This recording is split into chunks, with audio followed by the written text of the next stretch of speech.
conseiller régional délégué. Mesdames, Messieurs, c'est parti, on part en voyage avec du tourisme. C'est peut-être l'un des secteurs, avec celui du transport, celui de l'événementiel, qui a été l'un des plus impactés durant la crise que l'on a vécue. Pourtant, acteurs régionaux, entrepreneurs se sont mobilisés pour garder la tête hors de l'eau et pouvoir se projeter vers l'avenir. Alors quel avenir? Ça, on va le découvrir avec nos intervenants. Je vous propose donc de les accueillir pour évoquer ce sujet du soutien et de la relance du secteur touristique en Normandie.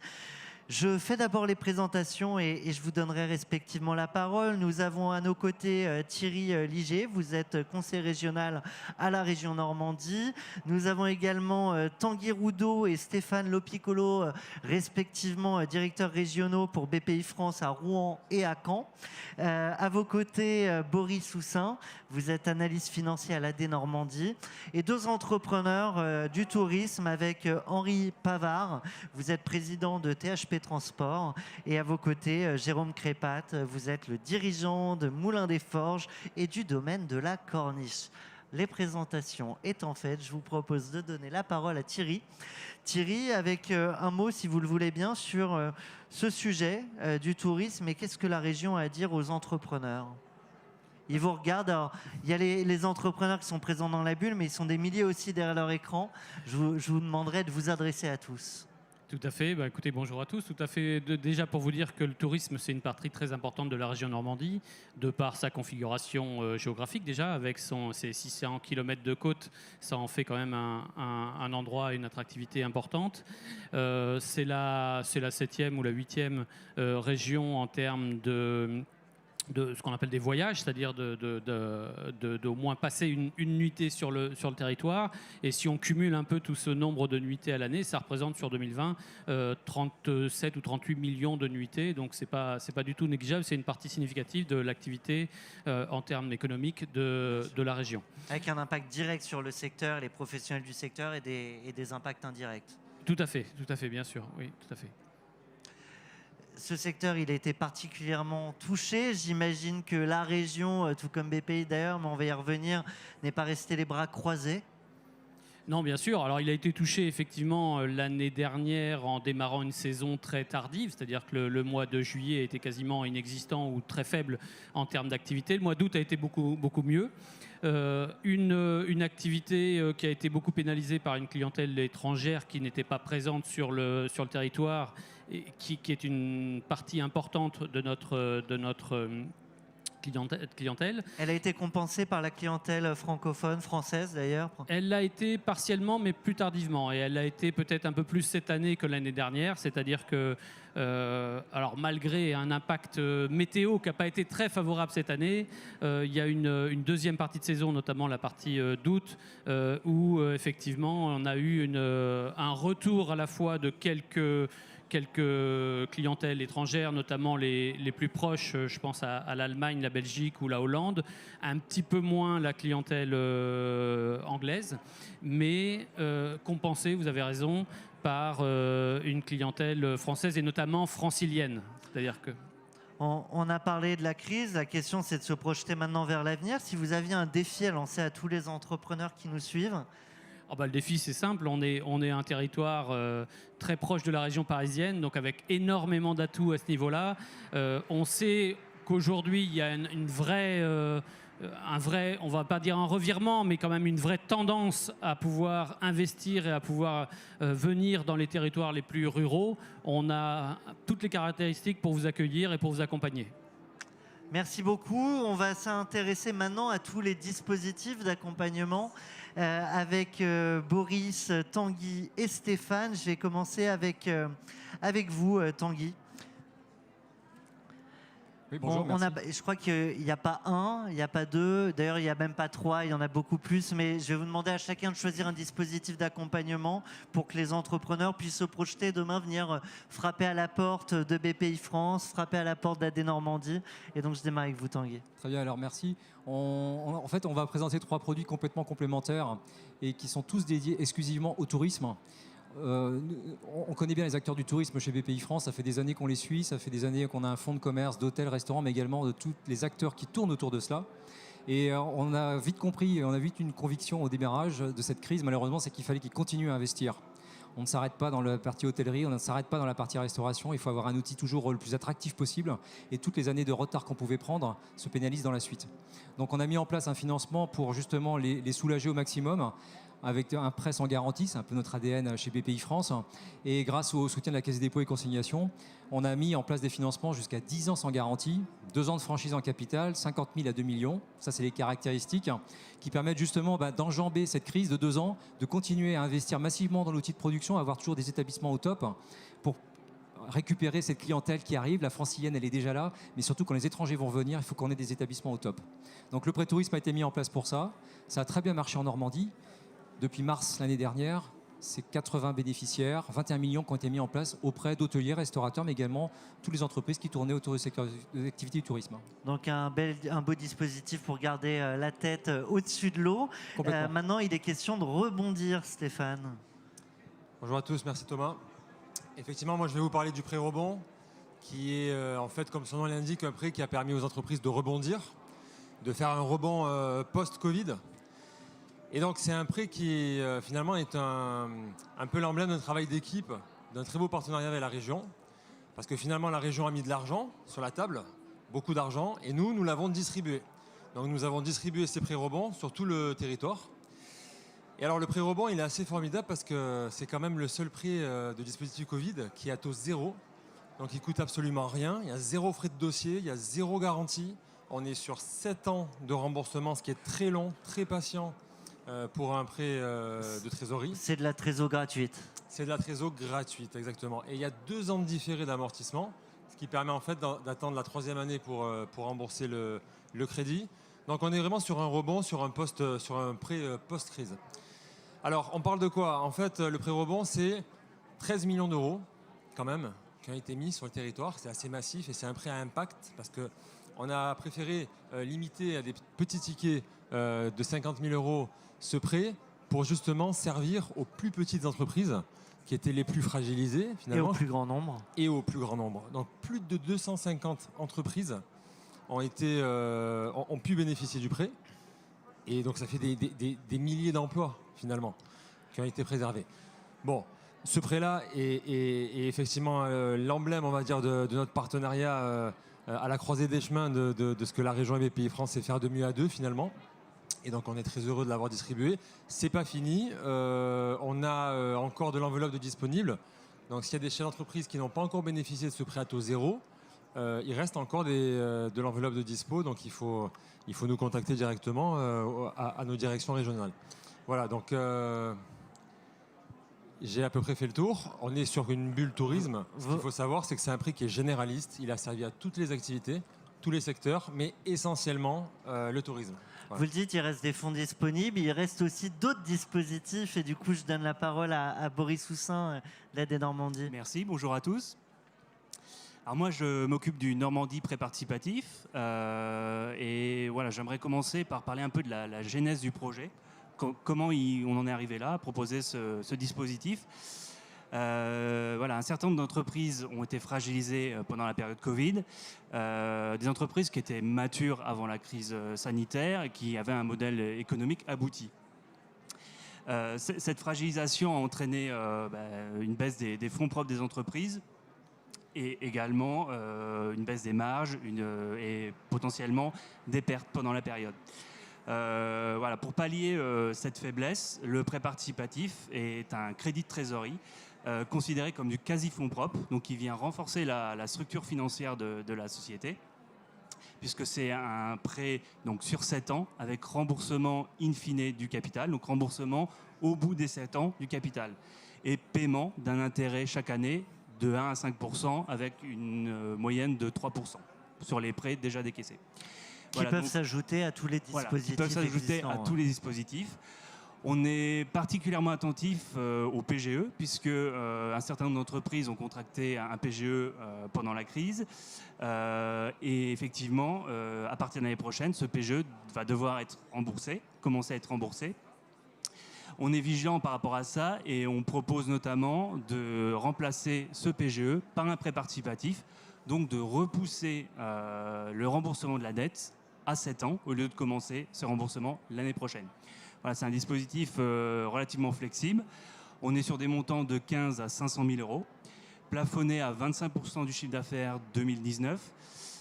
Pour des entreprises ciblage TPE, petite PME, avec un chiffre d'affaires de moins de 10 millions d'euros, et avec au moins 2 résultats positifs avant crise pour valider la maturité de la société avant la crise sanitaire.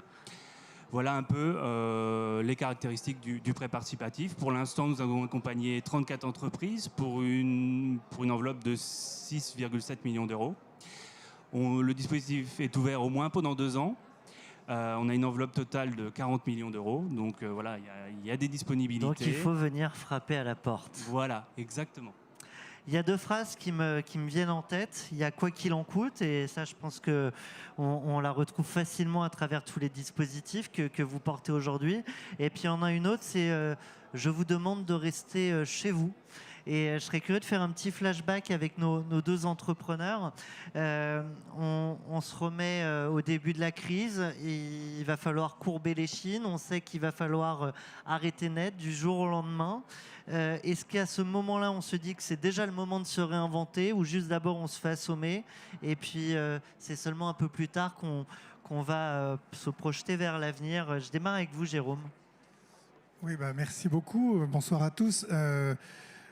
Il y a évidemment, comme je pense que je peux parler en mon nom, parce que je pense que toutes les entreprises n'ont pas réagi de la même façon à ce coup de massue qu'on a reçu à 20h le samedi, je ne sais plus combien, de mois de mars 2020, où effectivement, alors que nous étions tous en pleine activité, on voyait bien quand même que les choses se tournaient un peu mal, mais tout d'un coup, à 20h, on nous annonce qu'à minuit, nos établissements fermaient. Moi, je me souviens, j'ai dans ma voiture entre 2 de mes établissements.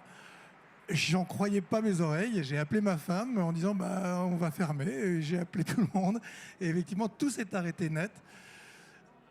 Pour ma part, et pour un certain nombre d'entre nous, parce que quand je fais le tour de mes confrères, de mes copains hôteliers, restaurateurs, on a quand même, je trouve, plutôt réagi avec une véritable ambition, et on s'est vite dit, de toute façon, il y a sûrement quelque chose à faire. La plus grave des choses serait justement de ne rien faire et de subir. Donc on s'est vraiment, je pense, pour beaucoup d'entre nous, projeté dans l'avenir et essayé de nous réinventer.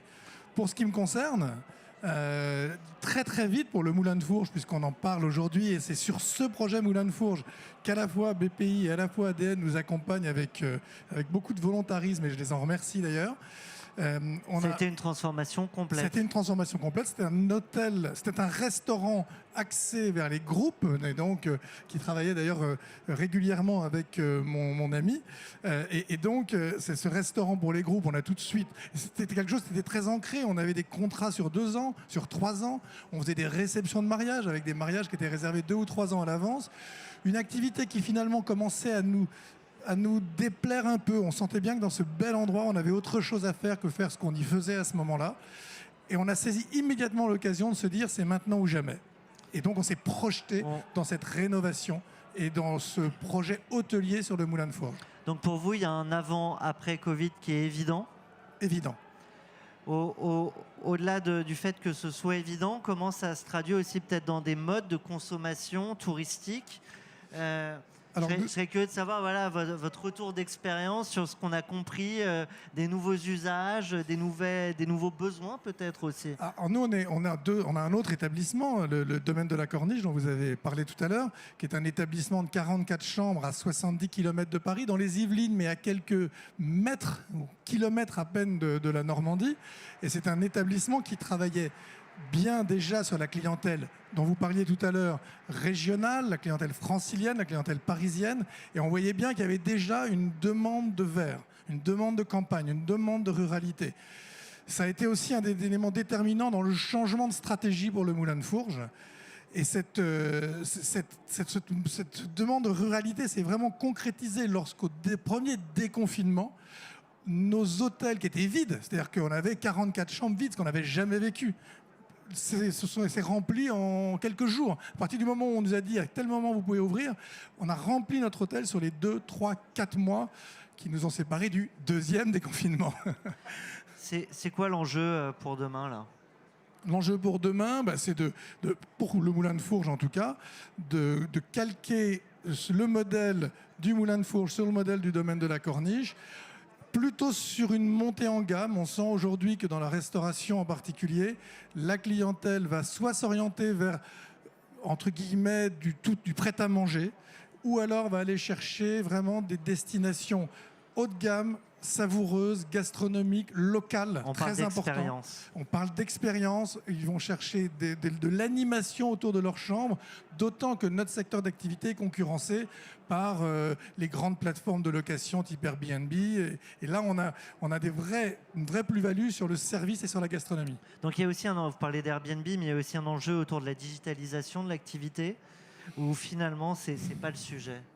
C'est-à-dire que la digitalisation, pourquoi pas, mais c'est un outil. C'est un outil qui nous permet d'être un peu plus efficace, d'un peu mieux travailler, d'un peu mieux suivre, d'un peu mieux acheter, d'un peu mieux suivre nos clients.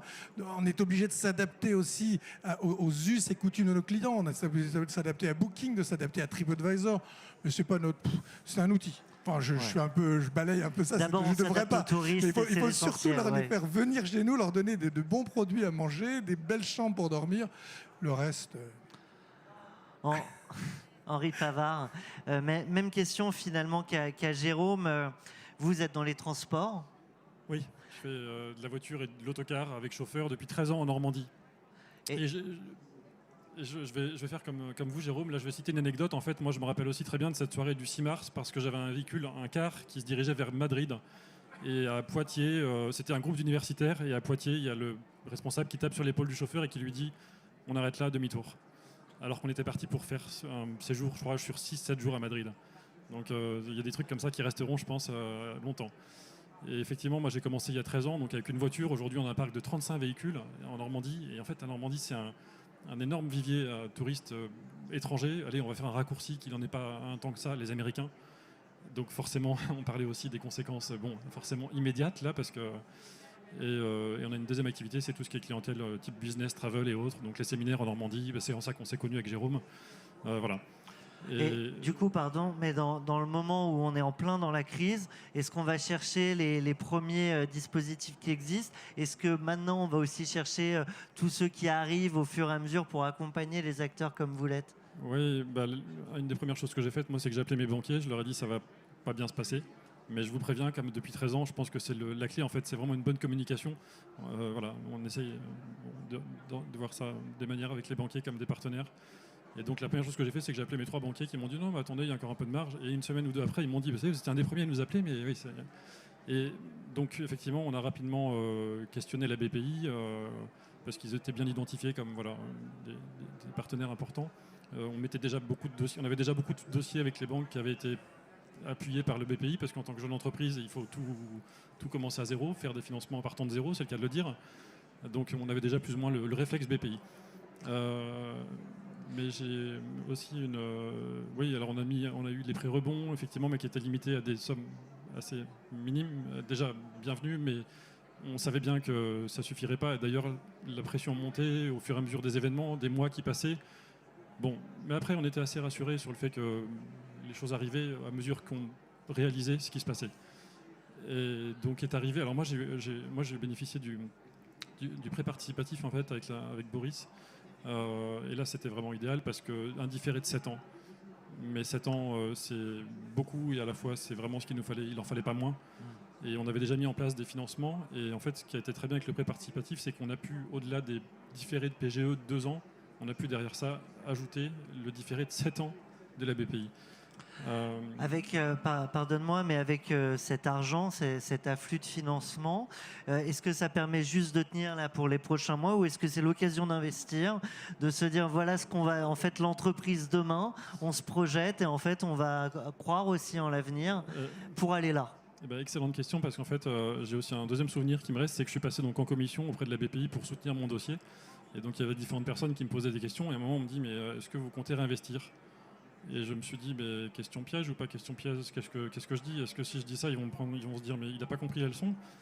Et quitte à être honnête, j'ai répondu oui, forcément, je vais être obligé d'investir parce que depuis 13 ans, c'est la clé. Enfin, c'est un peu en avant pour moi, c'est un financement de plus, quoi. Et donc j'ai répondu oui, et je suis sorti du rendez-vous un peu un peu hésitant. Et puis en fait, ils ont confirmé qu'ils avaient bien compris les enjeux parce que j'ai obtenu le financement. Et alors du coup, en amont, en fait, je vois là le temps qui défile à une vitesse. Mais pour faire quoi demain? Et effectivement, mais on va quand même répondre à cette question. Demain, la boîte, elle se projette vers quel horizon? Est-ce que c'est plus de véhicules? Est-ce que c'est de nouvelles destinations? Est-ce que c'est une autre manière de transporter les groupes? Plus de véhicules, oui, parce qu'il y a encore plein de choses à faire. Continuer sur les investissements, c'était déjà une stratégie qui était payante. On nous avait dit qu'on ne retrouverait pas forcément nos clients comme on les avait laissés. Si, c'est le cas, les séminaires, là on a beaucoup d'événements d'entreprise sur la région en ce moment. Mais effectivement, ça passe évidemment par l'investissement. Eh bien, merci beaucoup. Merci à vous 6. On espère évidemment vous retrouver l'année prochaine avec le sourire aux lèvres, peut-être des prêts déjà remboursés parce que les touristes sont au rendez-vous. En tout cas, merci à vous. Et nous, je vous transporte tout de suite dans 10 minutes vers une nouvelle destination, direction les Outre-mer. Merci.